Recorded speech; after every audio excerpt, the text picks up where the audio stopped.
인간이 가지고 있는 질문, 왜 고통당했습니까? 왜 고난당했습니까? 네가 이걸 잘못하지 않았냐? 아니 난 잘못이 없다, 뭐 이런 얘기를 왔다 갔다 많이 하는데, 오늘 하나님께서는 거기에 대한 답변을 하는 게 아니라 창조 때 너 뭐했냐? 내가 이렇게 모든 별의 궤도를 정해놓고 물에 넘어올 길과 그렇지 않은 하나님께서 만들어 놓으신 그 모든 기본 틀을 만들어 놓을 때 넌 뭐 했느냐? 네 생각 한번 얘기해봐라. 이거 이해하냐?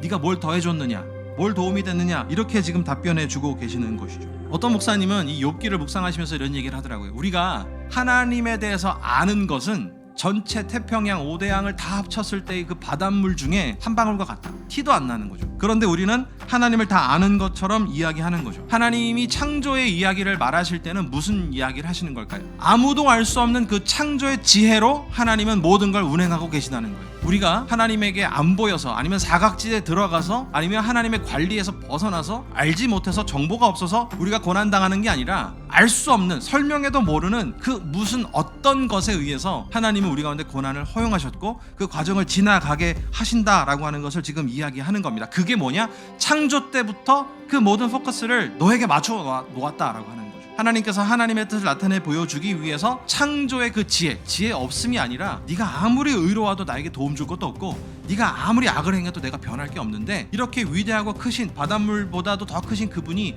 한 방울도 안 되는 너의 지혜로 나를 해석하려고 하니 그게 해석이 되겠느냐? 단지 나는 너에게 바다가 얼마나 큰지를 보여주면 우리가 얼마나 작은지를, 그리고 그 바다에 우리가 몸을 맡기고 하나님의 창조의 지혜에 우리를 맡겨도 아무 문제가 되지 않음을 오늘 말씀해 주시는 거죠. 그래서 하나님께서 창조의 지혜로 우리를 다스리는 이것을 진리라고 말씀합니다. 하나님은 변치 않는 하나님의 지혜로 이거를 움직여내고 계시죠. 이 진리는 또 다른 말로 통치와 섭리입니다. 하나님께서 통치하고 섭리를 가운데 베풀어 주시는 거죠. 그거를 믿음으로만 받아들일 수 있는 거예요. 하나님이 이러한 창조 진리, 천지를 창조하시고 모든 것들의 움직임을 주관하시고 모든 것들이 그의 질서에 의해서 움직일 때부터 하나님은 우리 가운데 또 유일한 진리이신 최종적 꼭지점을 만들어서 그걸 클라이막스로 만들으셨고, 그게 하이라이트인데, 죄로 인하여 발생된 질서를 모든 깼던 그 죄를 다시 바로잡아 놓으시는 것이 바로 예수 그리스도예요. 이게 창조의 지혜입니다.